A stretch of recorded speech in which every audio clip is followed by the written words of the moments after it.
ner malaken yam kana diala kontin bar wanye lat gwasame jo bana linga bana roiche ke kwidwel gor kare wi kamalakal te kaler mi pai togan winemi ne di kontin te ka penal state ka South Sudan te ka jo mi chikana kwen ka Friday in faiwa no gore jen obeja nywa ya kel ka do badan chikan lat ke je ka kwidwel gor ka ngai kon diala no wech te ka kor re wi ka South Sudan ngai kon agwano wetele jamal kodi Dr. Riek machar kene kirma yadit ngot ka ken ka rodene ling alibdul gorka ko kuma we ka min naga nuere wi ka malakal kana ngaje gwan go ne me dere we wonyam abana jo me bana jeling ka ta dana len ngwa rodi den ka ja ka je lere mene bu ko ray ka kwi malakal ka do badan lat kene jen go de dul gorka de je nyoka melep ka je na me gore je de je nyoka yekel mi jiram jidit gore no jen blere me bi nyoka nasin ko kien men shalat rewi kamalakal ejen bana lingo ka do badana chailat keje akume mala kume kirma yadit gwan more which telenatin kontila nuer telegatin kamate ka nuer tedatin ka nueren kontin mat ka kume kirma yadit ne dial churien barche ka kem ki chika ka DP ko brand betigde bajo kana winimi ko ngai kono gwan wo telemal chana jo me chana yelinga do badana chetoga de rojen walle be kamalakal re which ka panal ka South Sudan no ka joma shalat ka Friday ke shanga di de kon lar shanga di ke shanga bakel la Minister of Education kana UNICEF chigorian mat chikan mishwale back to school chikana realeka UNICEF kana den konti la jigadul gorka la ka lwa ke bongni lwa ken ga tengwan ke penny ka kwamni no chikan la no de gat de ka nyok ka mulo je ka dul gorka chikana toko bik ka gad bikan ka jogono analo dul gorka jenwo de dul gorde nyok milep ko je ko dul gorka chaje gek ni ga gwase dane chikor chetoga je chane ngaje gwan go re wi kamalakal chanwer ya nektin chane ne chane re duli chane ga mena gad chana buktin ka kor gwate payo nyok kor to ka fan gagba pen dul gorga manande lef kamalakal ba pen jo de jelef ngai kona gwan go payna joch jang kan tet pay ka joch wajen chwal ke fangak bene ka PG kente godi alati cha ka SPL ayo ngai kon dial madan le rode aro e cha kularan tamare re kamalakal kuma danan kewich andul gorka na me men kwala da wode lef chane dia cha ka chore wich government official kana thousands of school children kan dial chi ben gwakel many the acting minister of education Ramadan kebdul gorka rewichin winami kimandan let ka kwidul gorka no ken dial kan editi ashika wa kume ken gatun wan sigo gwada dan andol natin ko de ngaje gwanwo en dul gorka baje lebne kam ba dul gorka leb security wede no en kwerlet ko ala kwadul gora kimlet kel ka jidul gorka Miss Nyanwer jen chore shal Miss Nyanwer William nyon jaram dana la kwer no tega joma chalat jenadul gorka gwaye long jendul gorka a very important no we mon kelo gore jeno chaga de peno de ka gwar jen chene diala konti la diet gan chega jogono jaga gat ko bigdul gorka bikan nyoko muto kane ko dul gorka amugwa ka kwine ne dial jaga gat kapel ka jaga gat ko bika gwar bikan ngach ko bika bongno bikan ka kwen ka jen jako ben nyina be ka lebone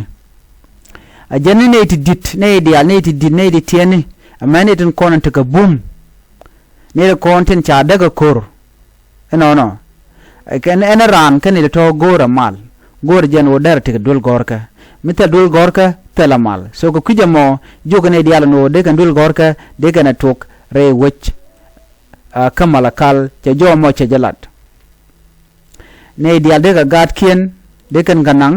re wi kamalakal kien tin konti kamalakal de kan dul gorka de kan tok ka jo mishaladam point de en Miss Nyanwer William nyon wajan ramda la Minister of Education ki kwadul gorka man diden winami no dul gorka ajen mete ne dial pinde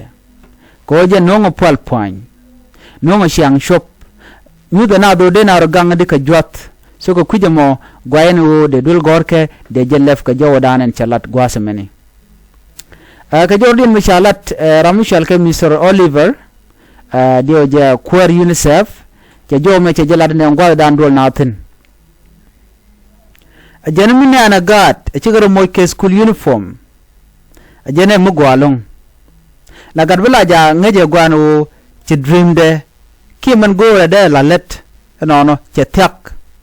ko en uniform ci gad mi che jelat la gwalong la loy gad kala tede no ko dong be gad bitene jen cheng te lul gor mu weten so kati tigen dial right content tama nga de bel kuma kirma yadit ko jaram dan to kor ke jen ramadan logo bi gad bi ka gwar especially ngani gwari ngani wuni kan dial ci dul gor ka ci kan pal no ka kuje mo mala jen ba dul gor ka ba je tok gor jen wo de dul gor ka de je mo ka security morong ka de ko de kana kapchong another thing gan wertin ko kiran te ka fanga teram gor right now nasa teram gor godi alati teram gor bara wa mala kalde na de ka gwarten mi moname e tactic boko kume mi jogan werno tele gad kun te bepel ko gor gano be gad ken biga pel ko that's what it is mi jogan nan wo yen sia bo gwar chine displace gonu kun ya ne tele ramte ko lang right now te ramte ka nasa right now ne dial chaga displace wona ka fangak ngam de gwaran gwasmo kalat ke je wonu ne edul gorka ejana gwana jen ka gatin ko na ngani wa kala future dung so Sudan ka jano tel dul gor makam ga kwa displace ne ka kwarkin tilla ne ken tin kontin ba ko replace run agatin ko ne de kula gwar ku ken dul gorin ku kan labat karon chala de misnyan wer jen ne our students are the future of South Sudan. What we do with their education today will decide what happens tomorrow. So ajana gadul gorka ki gad kon akani de kon la future ran ki ne de kon in South Sudan bugno kamyal min ni kon ka tema ajan dubu dan bu ko dan bukan kulo ger ka jerun ka jan dubu dan bugana bukan ko changa gwa ka je so kangai kon dialen wone ne kor shaje tok a kirma yadit future gandere kulata gwasidien tela michal future ka gad ke jentame dole dul gore tela gwanmu dul gore ke je ka kiko medan shajeling meje kor me to ka pg je to ka kanal ka kuje mi gwade dane ci kan kuje no de wade kan ka joch but je beken antama jen kulu ben ka not the way no de gade go dul gore this is a systematic way in wo mi shanga je no yene jek biya dul gore biya jeleb katti ka koro ka ben kuje me dul gore se jek channa man lingwas mane in 2025 more than 2.1 million children in South Sudan need education. This includes 212,000 children with disabilities. God should get 2.1 million children go can dul gorka katel dul gorka mejekana ko shaga gagrar akuma South Sudan she gorno gade ka gwar diene te gorno biken kum biken yen ka do mu chorlut nakana managan nakana gwanagan so telema gwa amena gad ku kan display tikan charke future dung South Sudan aga jo mu kan lat gwa seme kan e konti ka malakal kan let ken campaign ko de gad de ka nyok mu loy ka dul gorka I will say this eke kon kor kapchong eke kon gad Nuer ka gad jur di al kon gurgen no de gwar ka kon ka par chigde gwana gad juro de ka gwar ka gad Nuer shushke gwan metele ka kun chenkane kamni ka janne lar ka no te ka mal mgor kene ki take education medetup first let them work on peace process let them stop targeting Nuer people so jenda na gore de lar ne mene so member gad ba ka support aka kune diala kuka par rewika South Sudan achi te ka gad jeka ka gad to go jega gan Nuer no jeka kwa ga displace nan man to ka nasir tela gan bu gwar ka jarwona me ko gwa bu gwar gwa danien nan man to ka wulang gad bu ka gwar ne nan man to ka fanga gad bu ka gwar gwa dandien ka jano shi kuma man de ka kula gang jega displace kan dia naka kana ka helicopter kukan gan Nuer kukan ga target so mu to ga malakale mishalinge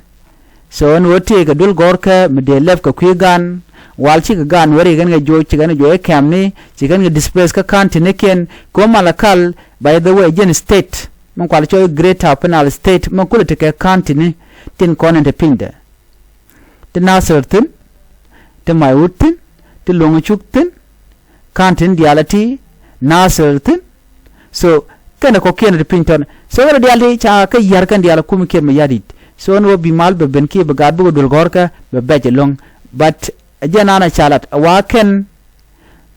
ji apana la wona ko official ken ka gat chikan mishala back to school campaign chikan lat re wika malakal o gorka no de gad de ganyo ko muloy ka ke dul gorka chikan jo mo chikan lat ngo de gad de lo dul gorka de gad de kan dul gode kan tok ko dul gorka chaje nyon ko gwa de dan me chikan wori kan tok men kan ka ku kan ga displays ku kan ka target re which